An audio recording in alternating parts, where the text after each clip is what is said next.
So the demands for country-by-country reporting reflect the fact that the international context is more complex. Globalised businesses operate across many different regions and tax jurisdictions, and we need to understand where a company makes its revenues, how those revenues are spent, and the subsequent tax implications. Country-by-country reporting is really important for a very basic reason, and that's transparency.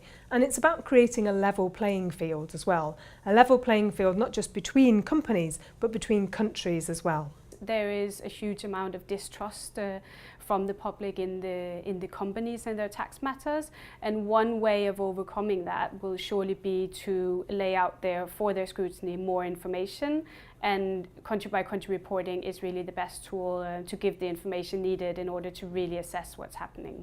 If companies come into a country and they avail of the public goods in terms of security and education and roads and electricity, then they should make a contribution towards that.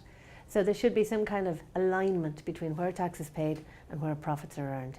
It's really important to distinguish between the OECD's recommendations outlined in the BEPS action plan for country-by-country reporting.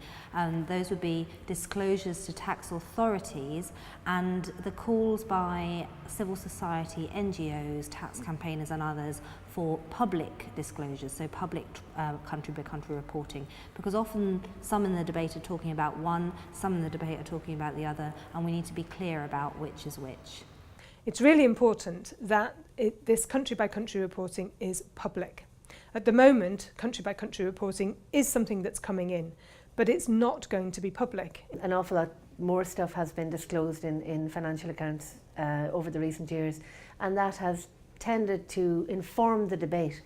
Given that there is a public debate and it is a matter of public interest where the tax comes from, then it seems reasonable that the amount of tax that companies pay in particular countries should be disclosed publicly, in the same way as their sales are disclosed publicly, or the amount of salaries paid to executives are disclosed publicly.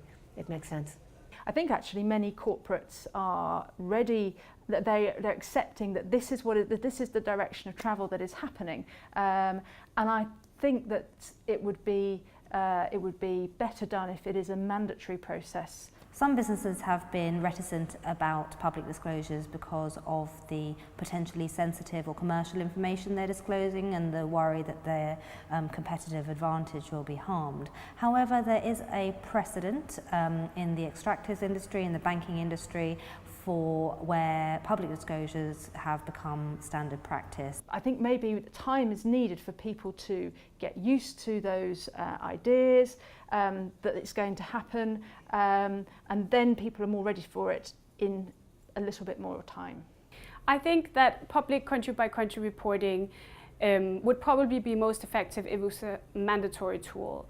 And I think this because that would level the playing field and it would ensure that everybody had to lay out there the same information and there would be no concern about competitiveness or secrecy levels because everybody would be obliged to put out the same information. It's very difficult to be the first company to stick your head above the parapet. And as we've seen in other instances, voluntary mechanisms don't always work. And a mandatory process means it's clear, it's fair, and it's absolutely accessible to all. It's also important that public disclosures tell the full story and aren't just a set of figures isolated from the local context, the laws in that particular country, and the other choices which a company has had to make in order to arrive at those figures.